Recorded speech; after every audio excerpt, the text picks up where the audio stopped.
Hi, I'm back. I'll be reading our daily bread for January 16th, 2021. Mighty by Winncolier. Goliath looked David over and saw that he was little more than a boy. 1 Samuel chapter 17, verse 42. He looked David over and saw that he was little more than a boy, glowing with health and handsome, and he despised him.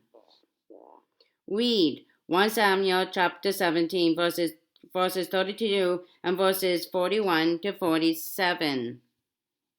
David said to Saul, let no one lose heart on account of the Philistine. Your servant will go and fight him.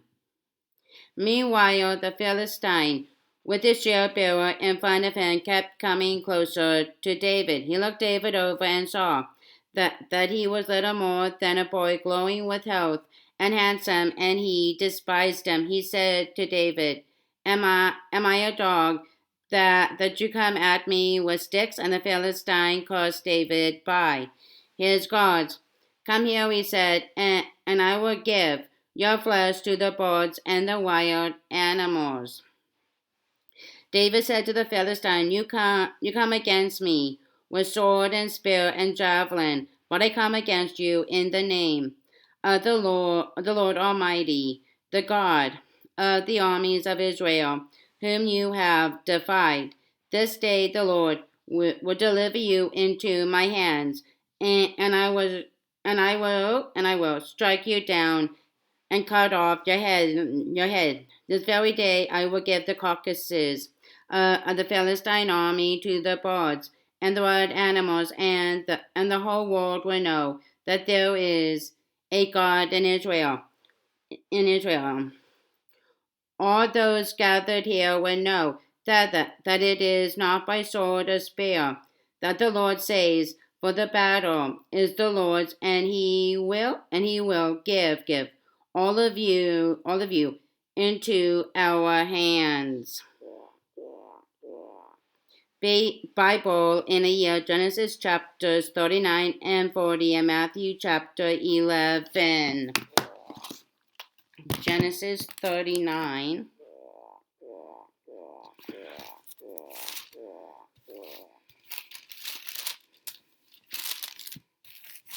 Joseph in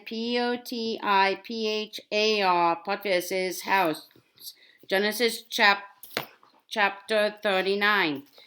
Joseph had been taken to Egypt. Potiphar, one of Pharaoh's Egyptian officials and captain of the guard, brought him from the Ishmaelites,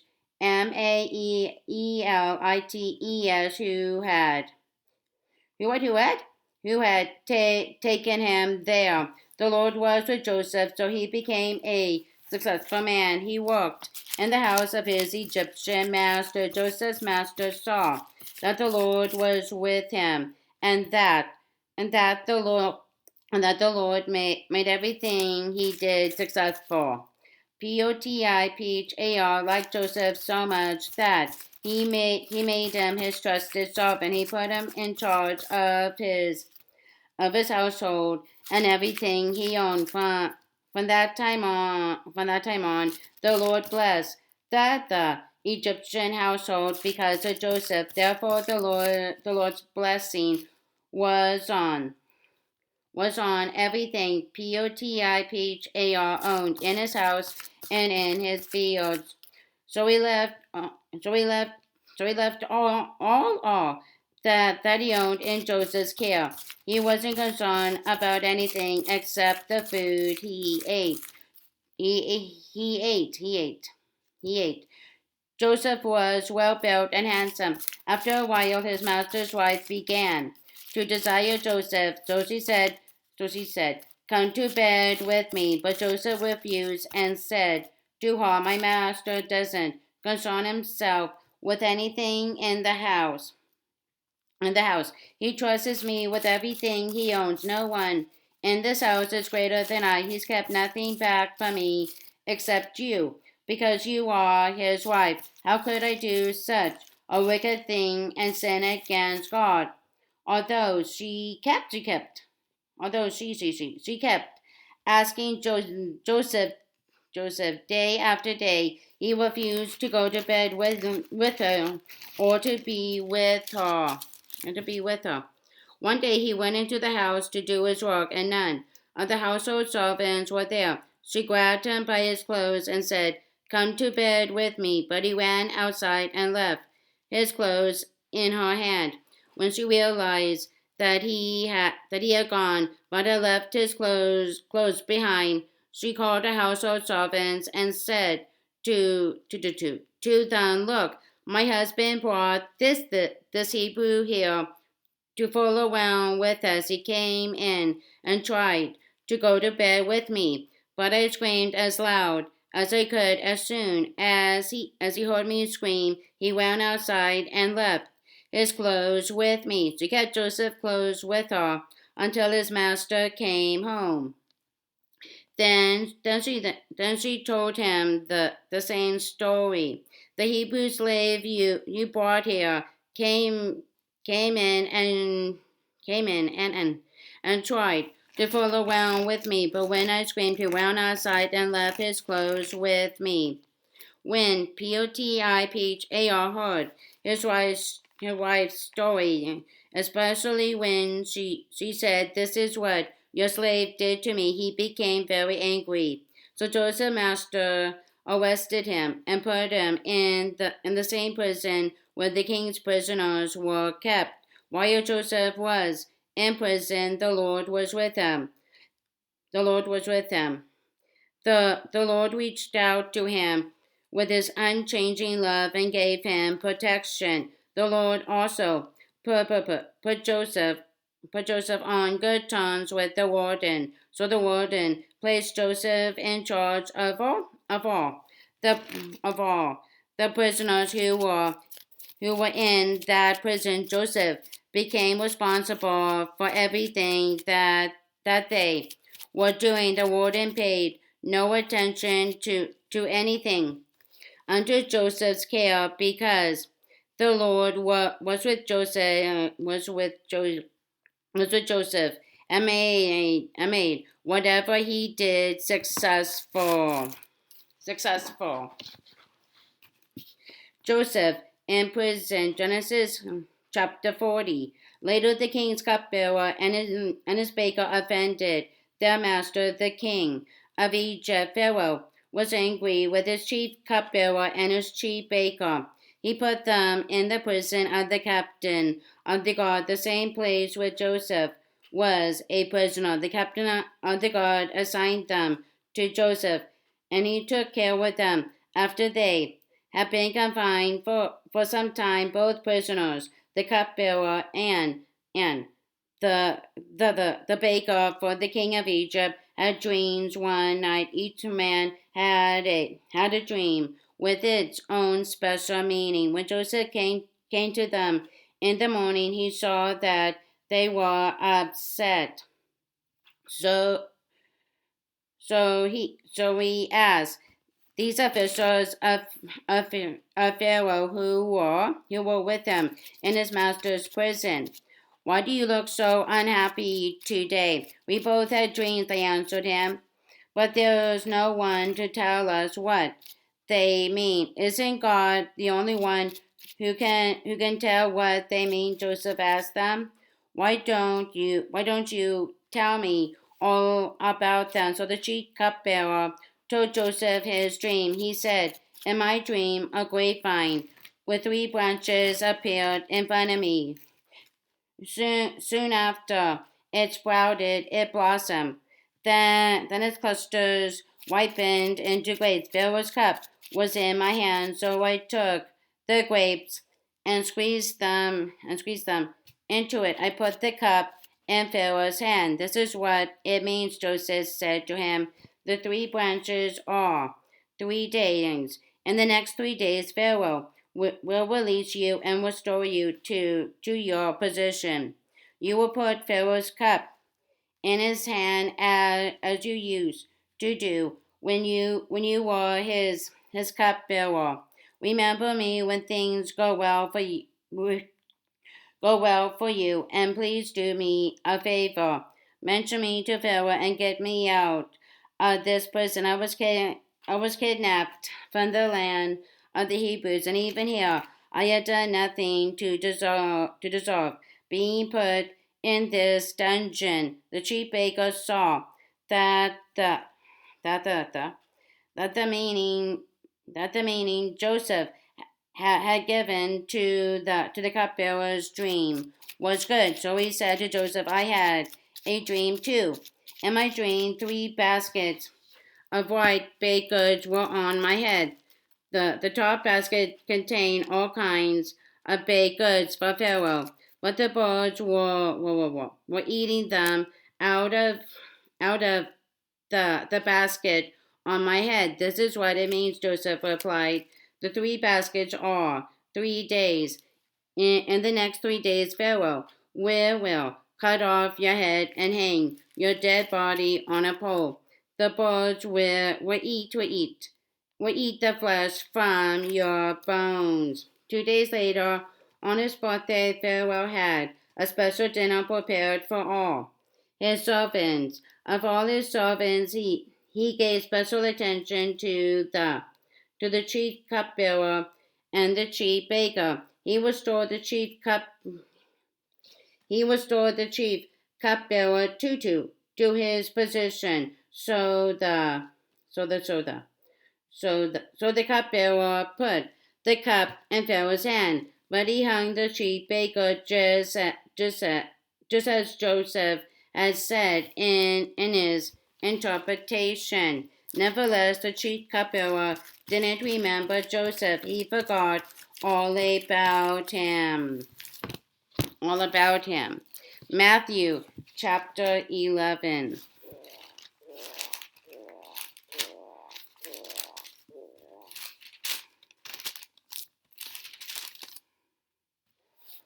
Matthew chapter 11. After Jesus finished giving his 12 disciples these instructions, he moved on from there to teach his message in their cities. John sends 2 disciples, Luke chapter 7, verses 18 to 23. When John was in prison, he heard about the things Christ had done. So he sent his disciples to ask Jesus, are you the one who is coming, or should we look for someone else? Jesus answered John's disciples, go back and tell John what you hear and see. Blind people see again, lame people are walking, those with skin diseases are made clean, deaf people hear again, dead people are brought back to life, and poor people hear the good news. Hear the good news. Whoever doesn't lose his faith in me is indeed blessed. Jesus speaks about John, Luke chapter 7, verses 24 to 35. As they were leaving, Jesus spoke to the crowds about John. What did you go into the desert to see? Tall grass swaying in the wind? Willie, what did you go? Willie, what did you go to see? A man dressed in fine clothes. Those who wear fine clothes are in royal palaces. Willie, what did you go to see? A prophet? Let me tell you that he is far more than a prophet. John is the one about whom Scripture says, I'm sending my messenger ahead of you to prepare the way in front of you. I can guarantee this truth. Of all the people ever born, no one is greater than John the Baptizer. Yet the least important person in the kingdom of heaven is greater than John. From the time of John the Baptizer until now, the kingdom of heaven has been forcibly advancing. and and for people have been seizing it. All the prophets and Moses' teachings prophesied up to the time of John. If you are willing to accept their message, John is the Elijah who was to come. Let the person who has ears listen. How can I describe the people who are living now? They are like children who sit in the marketplaces and shout to other children, "We played music for you, but you didn't dance. We sang a funeral song, but you didn't show any sadness." John came neither eating nor drinking, and people say there's a demon in him. The Son of Man came eating and drinking, and people say, "Look at him, he's a glutton and a drunk, a friend of tax collectors and sinners." Yet wisdom is proved right by its actions. By its actions. Jesus warns, Chorazin, Bethsaida, and Capernaum. Then Jesus denounced the cities where he had worked most of his miracles because they had not changed the way they thought and acted. How horrible it will be for you, Chorazin, how horrible it will be for you, Bethsaida, if the miracles worked in you had been worked in Tyre and Sidon, they would have changed the way they thought and acted long ago in sackcloth and ashes. I can guarantee that judgment day will be better for Tyre and Sidon than for you and your Capernaum. Will you be lifted to heaven? No, you will go down to hell. If the miracles that happened worked in you had been worked in Sodom, it would still be here. It would still be there today. I can guarantee that Judgment Day will be better for Sodom than for you. Jesus praises the Father and invites disciples to come to him. At that time, Jesus said, "I praise you, Father, Lord of heaven and earth, for hiding these things from the wise and intelligent people and revealing them to little children. Yes, Father, this is what pleased you. My Father has turned everything over to me. Only the Father knows the Son, and no one knows the Father except the Son and those to whom the Son."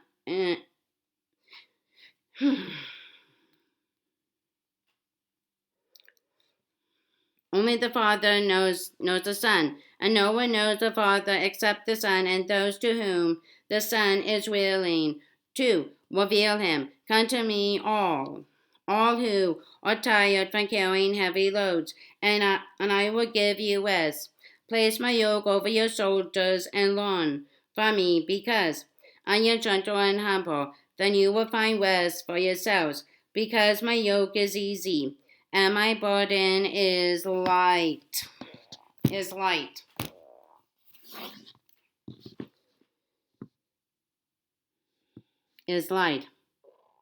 Baby, Saybie, born as a micro preemie at 23 weeks, weighed only 8.6 ounces. Doctors doubted Saybie would live and told her parents they likely have only an hour with their daughter.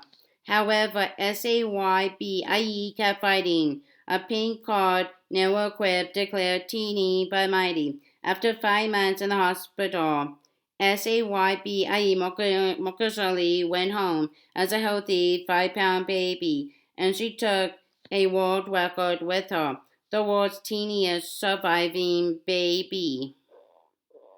It's powerful to hear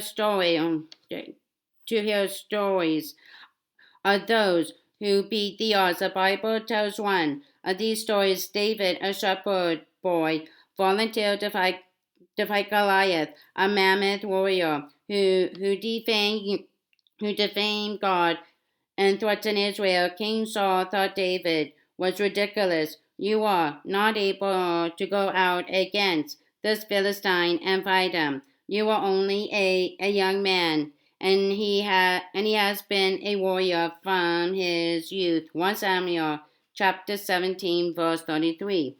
And when the boy David stepped onto the battlefield, Goliath looked David over and saw that he was little more than a boy. Verse 42.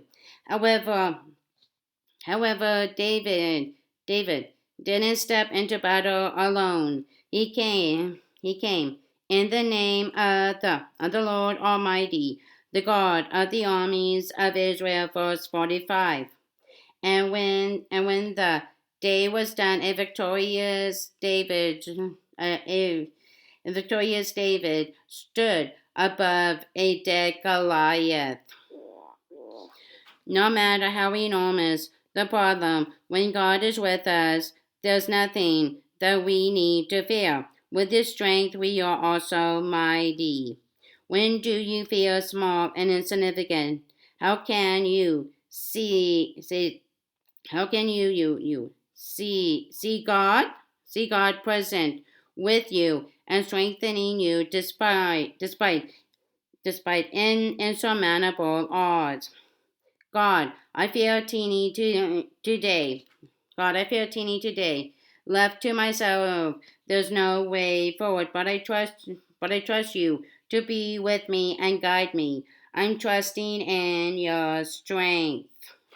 In your strength. Okay, that's all. Bye.